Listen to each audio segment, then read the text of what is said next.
जय Hind. NCERT class 6 से 12 तक के साइंस के सीरीज में आज हम लोग एनसीईआरटी क्लास 7 चैप्टर नंबर 5 अम्ल क्षार एवं लवण इस चैप्टर का अध्ययन करेंगे और साथ ही इस चैप्टर से रिलेटेड कुछ ऑब्जेक्टिव क्वेश्चन को भी देखेंगे।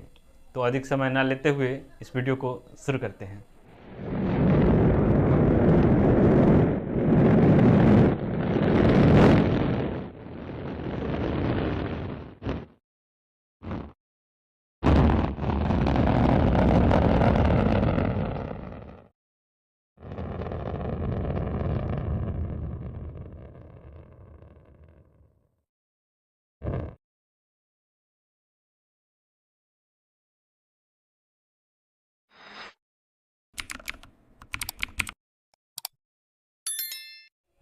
इस वीडियो में हम लोग किन किन टॉपिकों पर बात करेंगे, तो चलिए देखते हैं।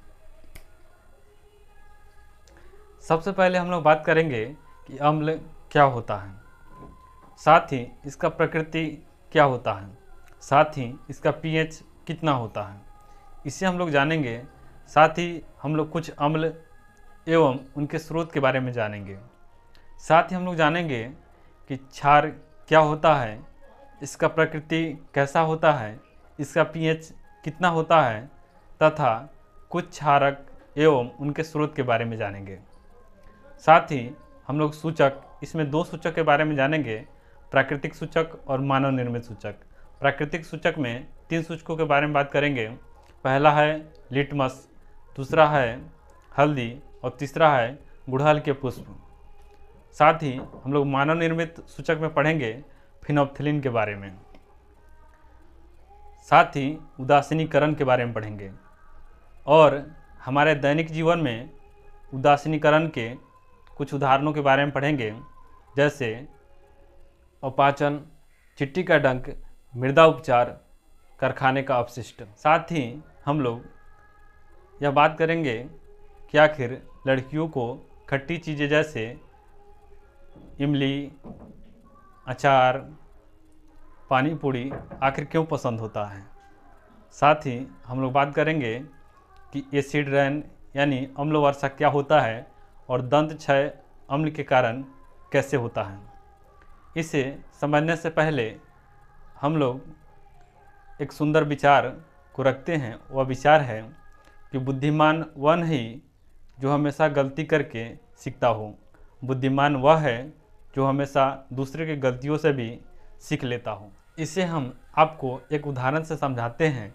एक पुलिस वाला होता है और एक आम व्यक्ति होते हैं। तो पुलिस वाला उस आम व्यक्ति को रोक देते हैं और वह आम व्यक्ति जो होते हैं वो मोटरसाइकिल से एक ड्राम को ले जा रहे होते हैं। साथ ही वो पुलिस वाले जो होता है वह आम व्यक्ति से पूछते हैं कि आप क्या रखे हैं इसमें। तो व्यक्ति कुछ नहीं बोलते हैं। फिर वह पुलिस वाले बोलते हैं कि अपना गाड़ी का कागज़ दिखाओ। तो गाड़ी का कागज़ दिखा देते हैं। हेमलेट और जूता सब पहने होते हैं। तो जो पुलिस वाले होते हैं वो फिर ना पूछते हैं कि इस ड्राम में क्या है। तो आम व्यक्ति कुछ नहीं बोलते हैं। पुलिस वाले बोलते हैं कि इस ड्राम को उतारो तुम नीचे। वो आम व्यक्ति उस ड्राम को नीचे उतारते हैं, कहते इसको खोलो। तो खोल देते हैं। तो आम व्यक्ति बोलते हैं पुलिस वाले को कि इसमें साहब, इसमें आप हाथ नहीं डालिए। तो वो कहते हैं कि अरे क्या रखे हो इसमें, क्यों नहीं हाथ डालेंगे। वो पुलिस वाले उसमें हाथ डुबा देते हैं। पुनः वो व्यक्ति बोलते हैं कि साहब इसे निकाल के आप नाक तक नहीं लाइएगा। और पुलिस वाले कहते हैं क्यों नहीं लाएंगे, उसको निकाल करके अपने नाक तक लाते हैं। पुनः वो आम व्यक्ति कहते हैं कि साहब इसे आप अपने जीभ पर नहीं सटाइएगा। तो पुलिस वाले कहते हैं क्यों नहीं सटाएंगे। वो पुलिस वाले उठा करके उसे जैसे ही जीप पर सटाते हैं तो पुलिस वाले बोलते हैं ये तो गोबर है, ससुरा तूने तुम खाद लेके जा रहा है। मतलब वो जैविक खाद लेकर के जा रहे होते हैं। तो पुलिस वाले उनको रोक देते हैं। इसलिए आप लोग अपने जीवन में कभी भी कोई भी चीज़ जिसके बारे में आपको जानकारी नहीं हो, उस चीज़ को जल्दी नहीं छूना चाहिए, क्योंकि वह आपके लिए घातक भी हो सकता है। इसका उपयोग हम लोग इस अध्याय में करेंगे। तो चलिए अब हम लोग इस अध्याय के एक एक पॉइंट को समझते हैं। अम्ल वे पदार्थ होते हैं जो जलीय विलयन में हाइड्रोजन आयन देते हैं, यानी H+ आयन देते हैं। अम्ल शब्द की उत्पत्ति लैटिन भाषा के शब्द एसियर से हुआ है, जिसका अर्थ होता है खट्टा, यानी अम्ल जो होते हैं वे हमेशा स्वाद में खट्टे होते हैं। जैसे दही हो गया, नींबू का रस हो गया, संतरे का रस हो गया और सिरका, ये सब स्वाद में खट्टे होते हैं क्योंकि इसमें अम्ल पाया जाता है। अब ऐसा नहीं है कि हम किसी भी चीज़ को जीभ पर रख के चखने लगे, क्योंकि कुछ जो अम्ल होते हैं जैसे सल्फ्यूरिक अम्ल H2SO4 इसका सूत्र होता है, ये इतने खतरनाक होते हैं कि इससे विस्फोटक बनाए जाते हैं। अगर इसे हम अपने जीभ पे रखते हैं तो जीभ भी ख़त्म हो सकता है। साथ ही जो हाइड्रोक्लोरिक अम्ल होता है वो भी प्रबल अम्ल होते हैं, उसे भी हम जीभ पर रख ले तो भी जीभ को जला सकता है। वे इतने शक्तिशाली होते हैं कि वो पत्थर को भी गला देते हैं। अब हम लोग समझते हैं अम्ल के pH को। अम्ल का pH हमेशा 7 से कम होता है। एक जिनका pH होता है वे प्रबल अम्ल होते हैं और 6 जिनका pH होता है वे दुर्बल अम्ल होते हैं। तो चलिए अब हम लोग समझते हैं कुछ अम्ल एवं उनके स्रोत को। अम्ल का नाम किस में पाया जाता है? एसिटिक अम्ल सिरका में पाए जाते हैं। फॉर्मिक अम्ल चींटी का डंक में पाए जाते हैं। साइट्रिक अम्ल नींबू कुल के सिट्रस फल जैसे संतरा, नींबू आदि में पाए जाते हैं। लैक्टिक अम्ल होते हैं वो दही में पाए जाते हैं। ऑक्जेलिक अम्ल होते हैं वो पालक में पाए जाते हैं। एस्कॉर्बिक अम्ल जो विटामिन सी के स्रोत होते हैं वे आंवला, सिट्रस फल में पाए जाते हैं। टार्टरिक अम्ल होते हैं वह इमली, अंगूर, कच्चे आम आदि में पाए जाते हैं। क्षार वे होते हैं जो जलीय विलयन में हाइड्रोक्साइड आयन देते हैं, यानी OH निगेटिव आयन देते हैं। जो क्षार होते हैं वे हमेशा स्वाद में कड़वे होते हैं। साथ ही जो क्षार होते हैं उनको छूने पर साबुन जैसे चिकने प्रतीत होते हैं। कुछ प्रबल क्षार के नाम हैं जैसे कास्टिक सोडा, साथ ही कास्टिक पोटास। साथ ही जो दुर्बल क्षार होते हैं जैसे मैग्नीशियम हाइड्रोक्साइड, ये दुर्बल क्षार होते हैं। तो चलिए अब हम लोग समझते हैं कुछ क्षारक एवं उनके स्रोत को। क्षारक का नाम किस में पाया जाता है? कैल्शियम हाइड्रोक्साइड चूने का पानी, अमोनियम हाइड्रोक्साइड खिड़की के कांच आदि साफ करने के लिए उपयुक्त मार्जक, सोडियम हाइड्रोक्साइड या पोटेशियम हाइड्रोक्साइड ये साबुन में पाए जाते हैं।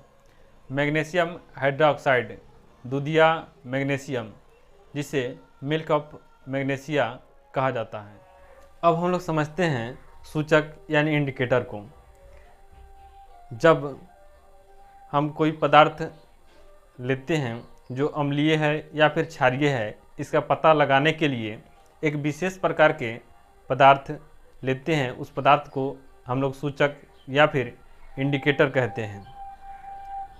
इस अध्याय में 2 तरह के इंडिकेटर के बारे में बात किया गया है। पहला जो प्राकृतिक है और दूसरा जो मानव निर्मित है। प्राकृतिक में भी 3 इंडिकेटर के बारे में इसमें बात किया गया है। पहला लिटमस पेपर, दूसरा हल्दी और तीसरा गुड़हल के पुष्प। और इसमें मानव निर्मित जो सूचक है वो फिनोल्फ्थीन के बारे में चर्चा किया गया है। तो चलिए एक एक करके हम सभी को समझते हैं। लिटमस पेपर होते हैं जो लाइकेन से प्राप्त किए जाते हैं। ये नीले एवं लाल रंग के होते हैं। जब अम्ल को नीले लिटमस पत्र पर रखा जाता है तो वह उसको लाल कर देता है, और जो क्षार होते हैं उसको लाल लिटमस पत्र पर रखा जाता है तो उसको नीला कर देता है।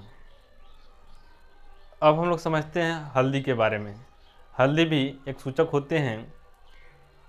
एक पेपर लीजिए और उस पर हल्दी के लेप लगा दीजिए, और उसे आप चूने का पानी लेकर के उस पर रखिएगा तो वह लाल हो जाता है।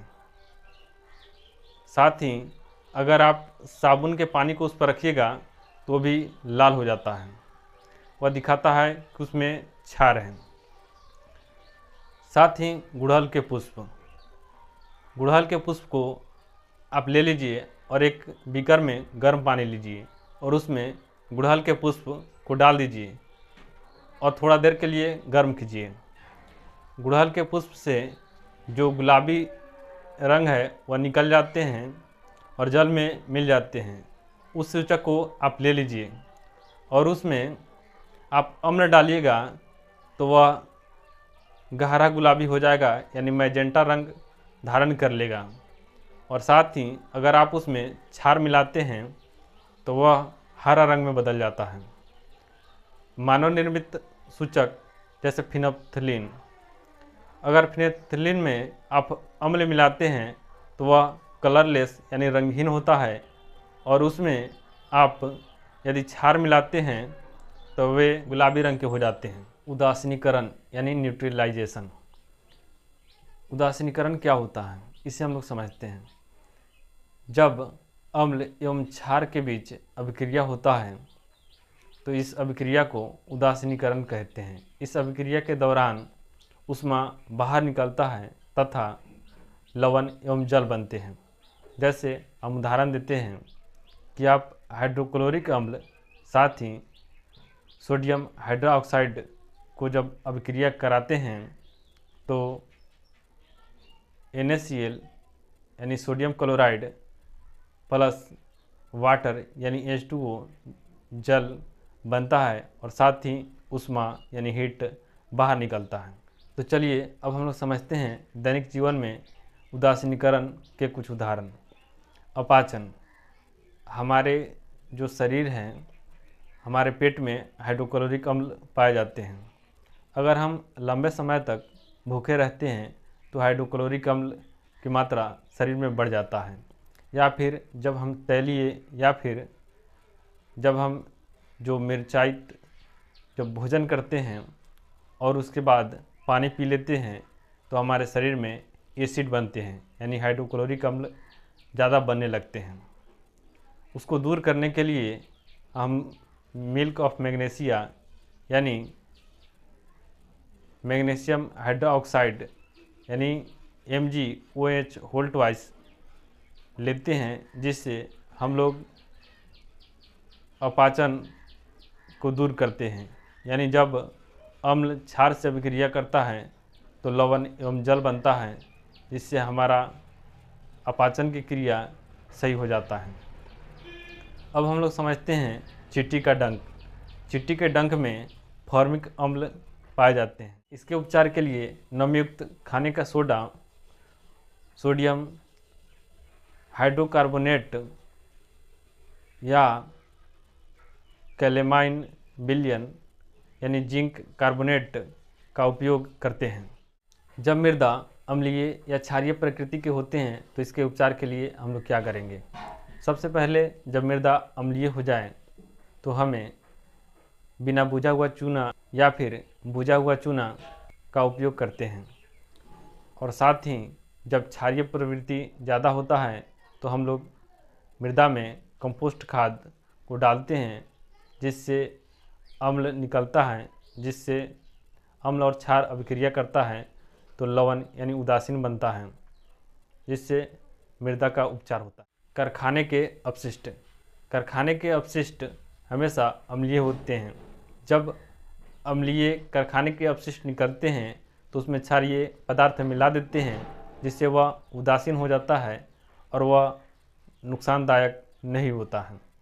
इस तरह से हम लोग समझ लिए कि उदासीनीकरण का हमारे जीवन में किस तरह से उपयोग होता है। अब हम लोग समझते हैं कि आखिर लड़कियों को खट्टी चीज़ें जैसे अचार, इमली या फिर पानी पूरी क्यों पसंद होता है। क्योंकि उनके शरीर से ब्लड पीरियड के रूप में निकलता है और जो खट्टे चीज़ें यानी जिसमें विटामिन C होता है वह आयरन के अब्जॉर्प्शन के लिए बहुत ही उपयोगी होता है। इसके लिए उन्हें खट्टे चीज़ें ज़्यादा पसंद होते हैं। आजकल समाज में अगर देखिएगा तो लड़के को कुछ अलग नज़र से एवं लड़कियों को कुछ अलग नज़र से देखा जाता है। साथ ही जब धर्म के बात आता है या फिर कोई धार्मिक जगह पर जाने की बात होता है तो उसमें बहुत ही मतभेद हो जाता है। शास्त्र पढ़ने पर भी उन्हें बहुत ही प्रतिबंध लगा दिया जाता है। जब अपने देश में जब वेद लिखे जा रहे थे तो उसमें भी गार्गी एवं मैत्रेयी के उल्लेख मिलते हैं, लेकिन आजकल समाज में शास्त्रों से नारियों को वंचित भी किया जाता है, क्योंकि उन्हें शास्त्र के प्रति रोका जाता है। साथ ही किसी भी देवी देवता के प्रति यह कहा जाता है कि आप उस देवी को नहीं पूज सकते या फिर आप उस देवता को नहीं पूज सकते। ऐसा कोई ज़रूरी नहीं है। या फिर लड़की अपवित्र नहीं होती है। अगर अपवित्र होती तो उन्हीं के ब्लड से हम लोग भी जन्म लेते हैं, तो हम कैसे पवित्र हो सकते हैं। इसलिए इस समाज को समझना चाहिए एवं नारी को समान अधिकार देना चाहिए। साथ ही अब हम लोग समझते हैं एसिड वर्षा यानी अम्लीय वर्षा कैसे होता है। जब वातावरण में प्रदूषण अधिक फैल जाता है तो अम्लीय वर्षा होता है, जिसके कारण जो ताजमहल है उसके जो रंग है वो फीके पड़ रहे हैं। साथ ही अब हम लोग समझते हैं कि जो दंत होता है वो दंत क्षय कैसे होता है। दंत क्षय होने का कारण है कि अगर हम किसी मीठे चीज़ को खा करके रात को सो जाते हैं तो हमारे दांत में कुछ बैक्टीरिया पनपने लगते हैं, जिससे हमारे दांतों में अम्ल उत्पन्न करते हैं। अगर हम नीम या फिर बबूल के दातुन से मुंह धोते हैं, उसमें क्षार होता है, तो अम्ल एवं क्षार मिलकर उसको उदासीन कर देता है एवं उस बैक्टीरिया को भी मारने का कार्य करता है। अब हम लोग इस चैप्टर से रिलेटेड कुछ ऑब्जेक्टिव क्वेश्चन को पूछते हैं। आप लोग भी इन प्रश्नों का उत्तर साथ साथ दें। दही में कौन सा अम्ल पाया जाता है? लैक्टिक अम्ल। जो अम्ल का पीएच कितना होता है? 7 से कम होता है। अम्ल की प्रकृति कैसा होता है? तो अम्ल की प्रकृति हमेशा खट्टा होता है।